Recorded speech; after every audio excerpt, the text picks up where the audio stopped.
E agora passamos, então, ao professor José Carlos Carneiro Cavalcante, né, o professor Calu, para que ele possa fazer a apresentação aí do seu projeto de investigação. Ok, professor? Tem a palavra aí. Vou abrir aqui assim minha tela, tá?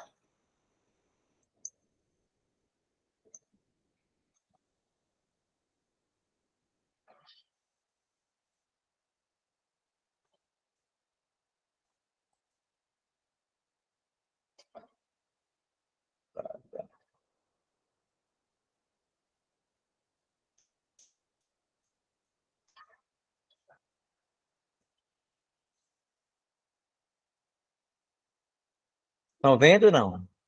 Sim. Ótimo. Ok. Muito bem. Boa noite a todos. É uma alegria estar aqui nesse encontro. É um sonho, uma realização, né? Quero saudar a todos, dizer da minha felicidade de participar com vocês do meu projeto, da minha ideia.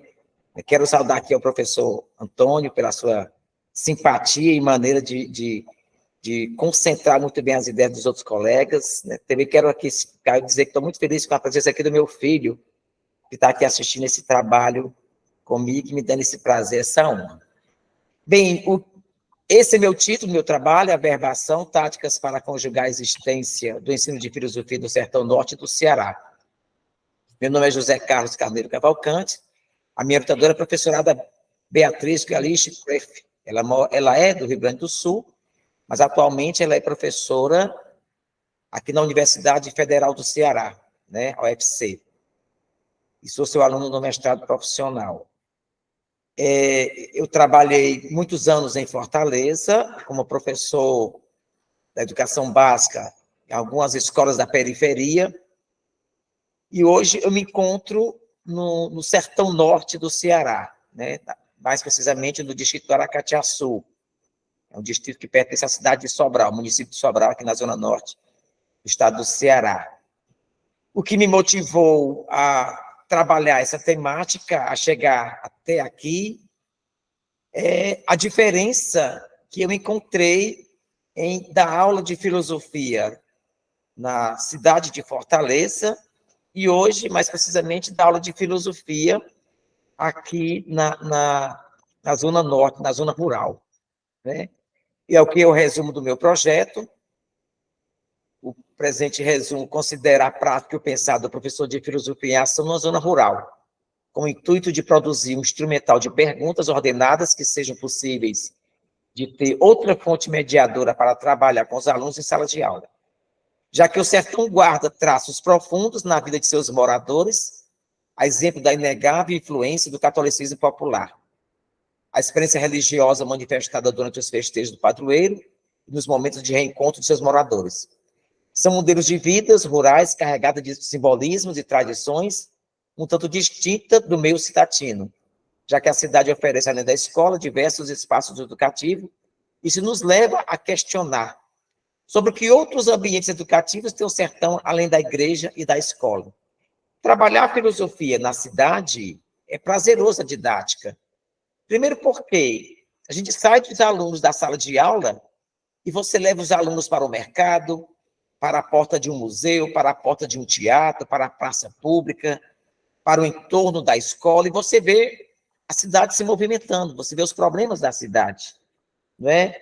Então, é gratificante você trabalhar a filosofia na cidade, porque a cidade, ela oferece vários espaços e ambientes educativos. E é muito provável, possível, né, didaticamente, pedagogicamente, se trabalhar a filosofia na cidade por conta disso, né?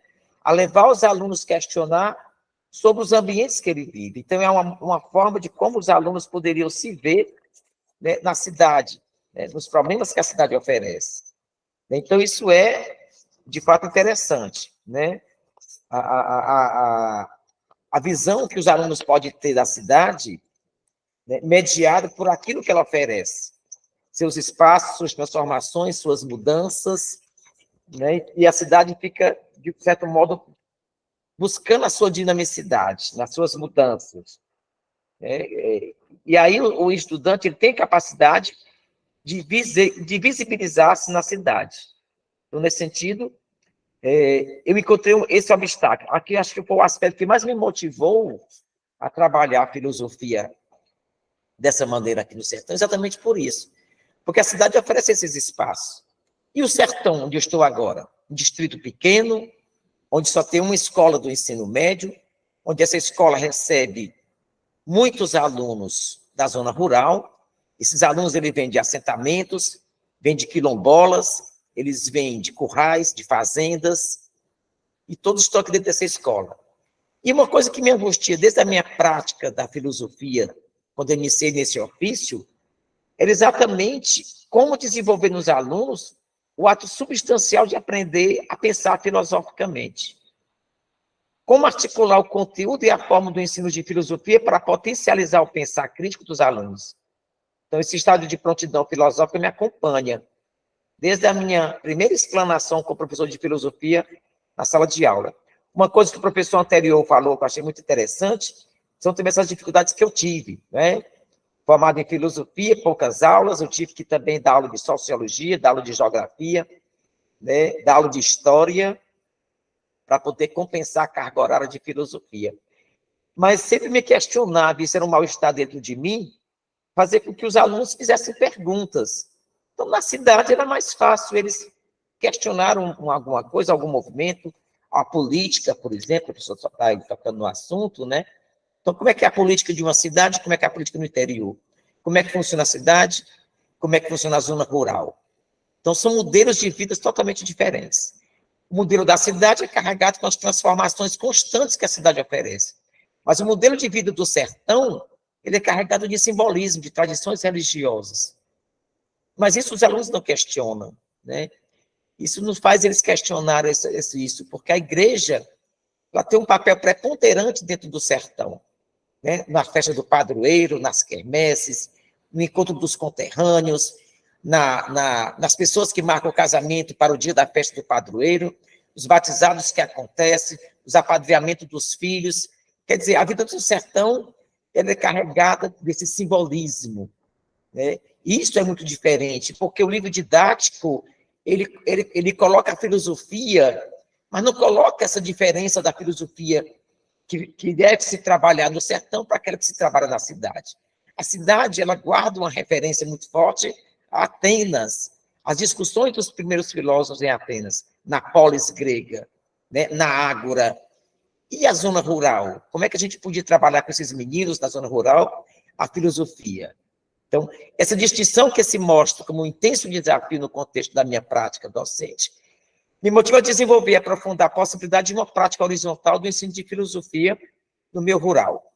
Em suma, eu quero que a necessidade de estabelecer estas representações de memórias e de espaços narrados, procurar contextualizar a literatura regional com a realidade vivenciada pelos alunos na zona rural, buscando elaborar e aplicar um instrumental de perguntas ordenadas como ferramentas para a motivação dos estudantes nas aulas de filosofia. Nessa perspectiva, eu pego como orientação teórica as concepções de educação e ensino presente aos textos de pensadores como Paulo Freire, Edgar Morin, Djalmila Ribeiro, Silvio Galo, né, Guattari, eu vou também citar. Então, nessa pesquisa, eu vou buscar trabalhar, né, está acontecendo na Escola Zé Leocádio de Vasconcelos, é uma escola de tempo integral aqui do distrito, ficamos a 60 quilômetros da sede do município de Sobral, e buscar convidar os alunos a pensarem, né, pela articulação das suas vivências com os conceitos filosóficos e vistos através de uma leitura regional, né, o que possibilita compreender a realidade socialmente constituída. E aqui eu começo com o conceito de territorialidade. O que quer dizer território? Para Deleuze e Guattari, é o espaço subjetivo, vivido, é o lugar onde o sujeito se sente em casa. É sinônimo de apropriação, de pertencimento. Então, a importância do território para quem vive no sertão, porque o sertão é um lugar onde se nasce, é também um lugar onde se vive, onde se trabalha, se consegue conviver, criar laços de afetividade, de percepção de mundo, né? E dentro desse espaço do sertão tem os assentamentos. O que são os assentamentos? O lugar de memória, o lugar de resistência, o lugar de conquista. O assentamento ele surge lá em 1500 e pouco, né, no processo de colonização do Brasil, quando o Ceará teve um interesse muito forte por parte da colônia, o próprio Brasil. E o sertão do Ceará ele foi ocupado dessa maneira, através dos caminhos do rio, não é? Então, dá-se do litoral para o sertão. Então, o modo como os portugueses, os desbravadores chegaram no sertão foi através dos caminhos dos rios. Uma coisa que era muito possível na visão dos portugueses era ocupar esse espaço, disputar esse espaço com os índios, com os povos indígenas, aliás, desculpa. Então, isso vai criando os assentamentos, os currais, as fazendas, processo de concessão de terra pelas sesmarias, e o caminho do rio foi o caminho utilizado para a ocupação desse território. Então, de fato, é um lugar de memória, é um lugar de disputa, de resistência, né? Hoje, os assentamentos são diferenciados. Aquela fazenda que não está mais produzindo, aquela fazenda que as terras estão devolutas, o que é que acontece? Há uma intervenção do governo federal pelo INCRA, né? Instituto Nacional de Colonização e Reforma Agrária. Há também o movimento dos moradores do movimento sem terra, o MST, que lutam para a posse da terra, para a legalização de um terreno para plantar, para conviver, para morar. Então, isso, de fato, me traz essa coisa da memória, do simbolismo, do catolicismo popular, a cultura que se transforma ao longo da convivência, né? E nisso coloca as igrejas, hoje a igreja católica, a igreja evangélica, tem uma influência cultural muito forte no povo do sertão. Uma das festas do padroeiro Santo Antônio, aqui onde eu moro, é a Páscoa dos vaqueiros. Os vaqueiros vêm, claro, hoje não mais tanto com aqueles trajes típicos do vaqueiro, mas eles ainda gostam de participar da bênção do padre, dos festejos religiosos. Então, isso é uma espécie de catolicismo popular, né? E isso, eu me pergunto, quais os espaços, além da escola e da igreja, são visíveis no sertão como educativos? Os espaços onde vivem os nossos alunos são esses espaços. É o campo, é o sertão, é o movimento de quilombolas. E eu penso trabalhar a interdisciplinaridade, né, que é poder auxiliar o estudo da filosofia, né?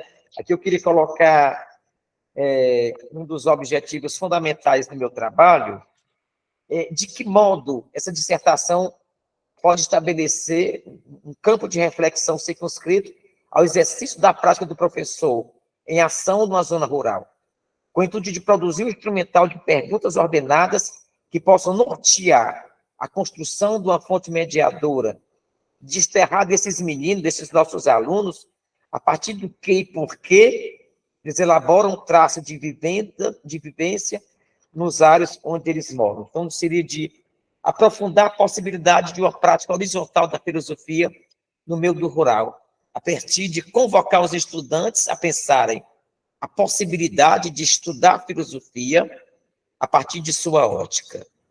E aqui eu trago a literatura, né? A importância que tem a literatura brasileira nacional para a identidade regional do sertão e dos assentamentos. Eu cito aqui os Sertões, de Euclides da Cunha, Menino do Engenho, de Gerêncio do Rego, o 15, de Raquel de Queiroz, Vida Seca, de Graciliano Ramos. Todos esses romances, eles retratam a vida do sertanejo, né? Eles trazem não só uma reflexão do modo substancial desta realidade histórica, social, política, cultural, como também eu penso que os alunos, através da leitura dos romances, é um modo de resgatar isso, porque eu vejo hoje que essa geração, eles não leem romance, eles não leem literatura, né? Aqui a Universidade Vale do Acaraú, em Sobral, no seu vestibular ainda tradicional, ela cobra muitos romances, né? E eu estou sempre colocando nas aulas de filosofia isso. Por que vocês não leem esses romances? Por que vocês não se apropriem desses romances? Vocês vão se ver dentro deles, vocês vão ver ali a sua região, né?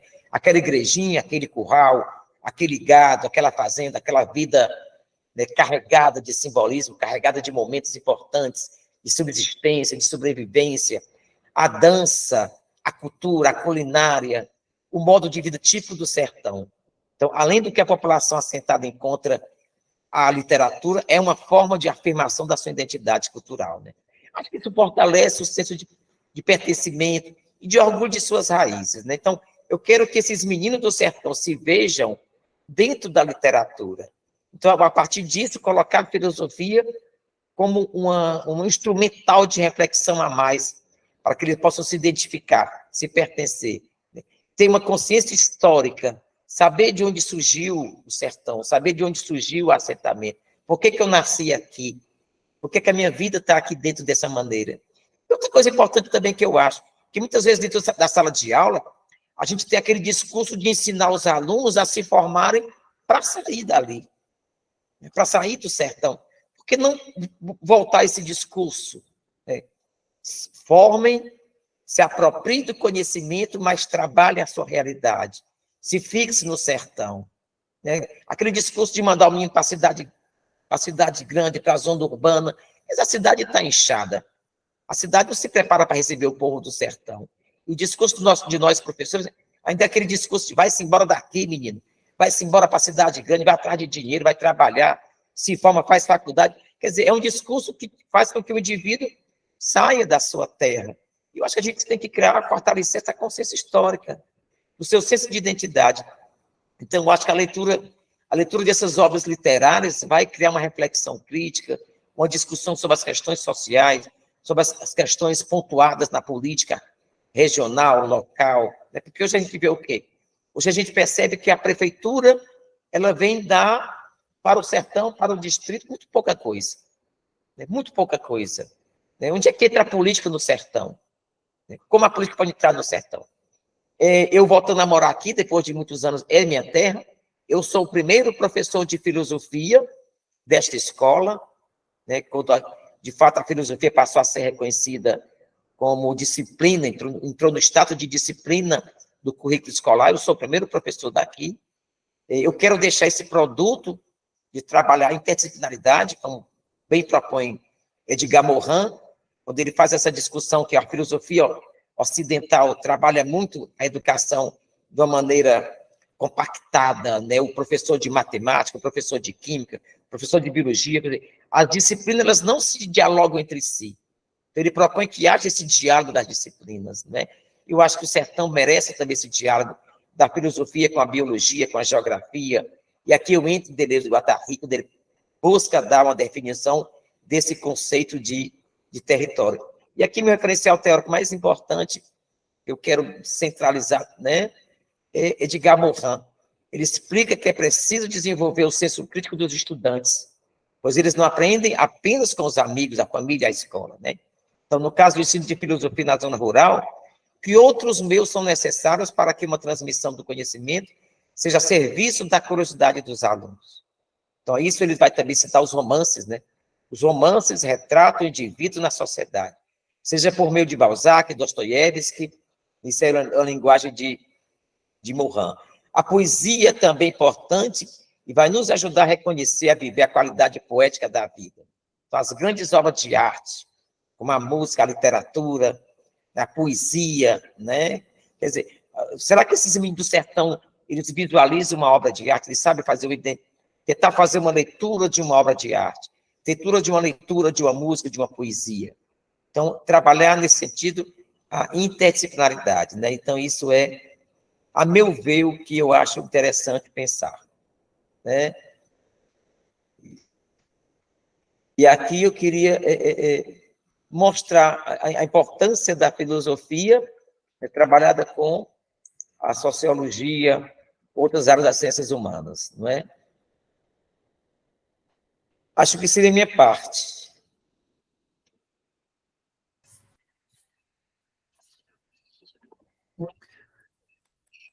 Obrigado, professor Calu, pela apresentação. Não sei se alguém dos presentes gostaria de fazer alguma consideração, Aí eu preciso sugestão. muito, professor Antônio. Pode, estou aberto à discussão, estou aberto à ajuda, à orientação,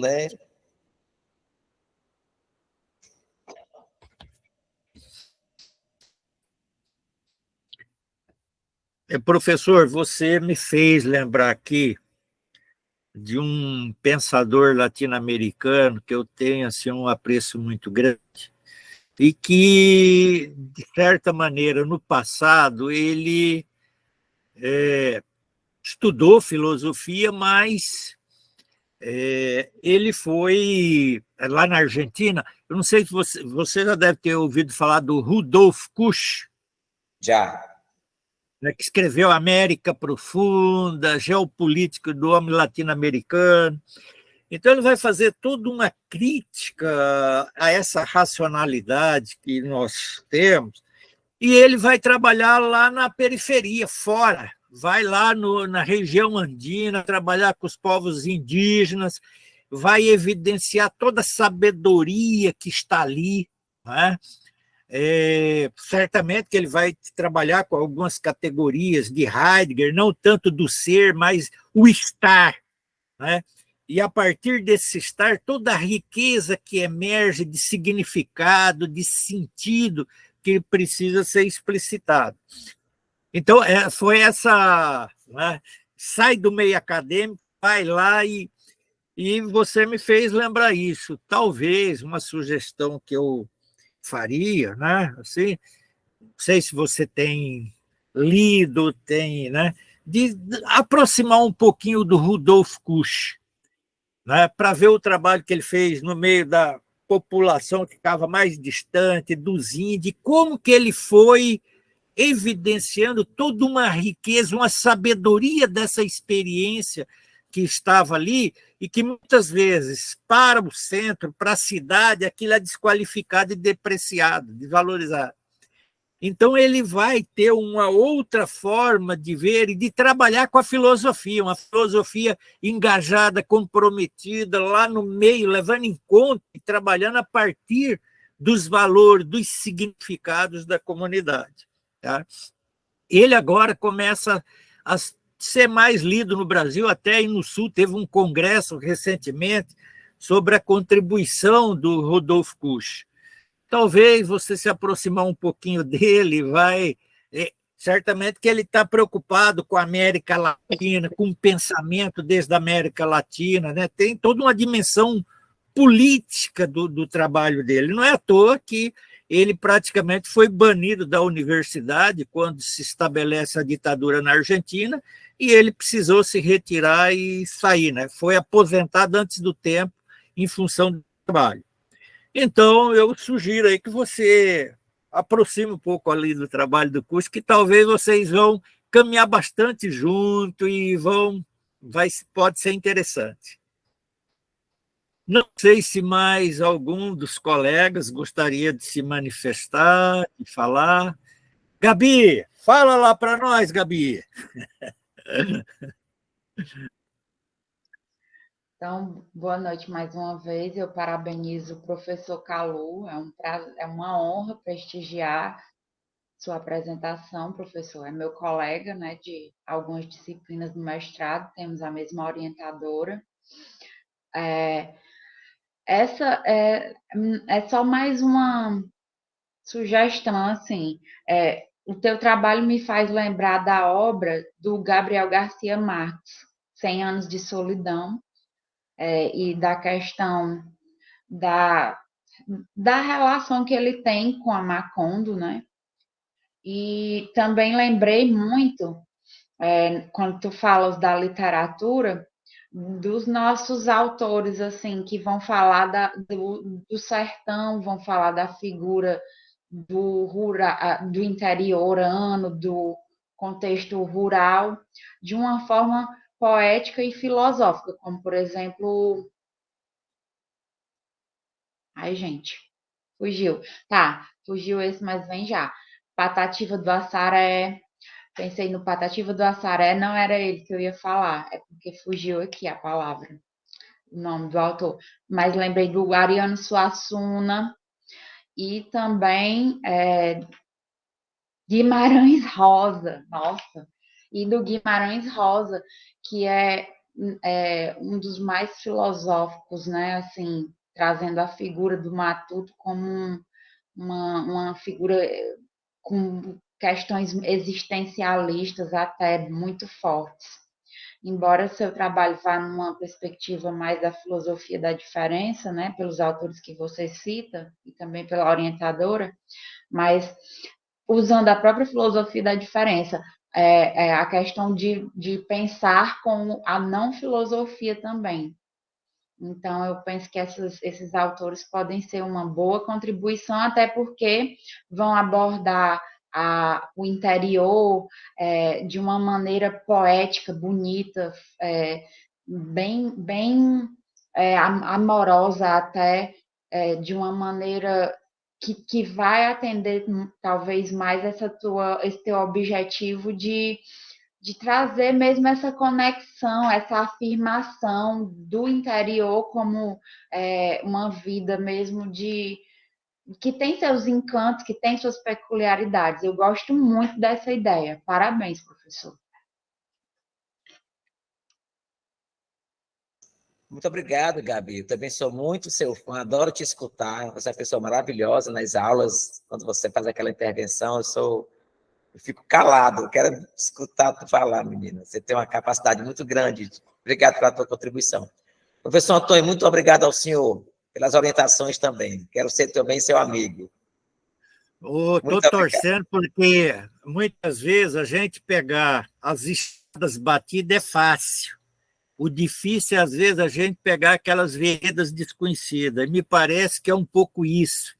É trazer a filosofia desse mundo da vida para essa realidade, fazer com que, a partir daí, ela também vai se recriando na sua própria autocompreensão.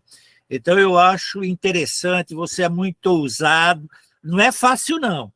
É uma estrada que se abre, tem algumas outras pessoas com as quais você pode dialogar, mas eu acho que é isso. Né? Às vezes a gente tem que deixar as estradas batidas pelas veredas desconhecidas, trocar a tranquilidade ilusória do Porto Seguro pelos riscos do mar aberto. Então, eu te desejo um bom trabalho. Acho que Morin tem uma frase que é muito interessante. Ele vai dizer assim: a filosofia deve contribuir eminentemente para o desenvolvimento do espírito problematizador. Eu vou nessa linha.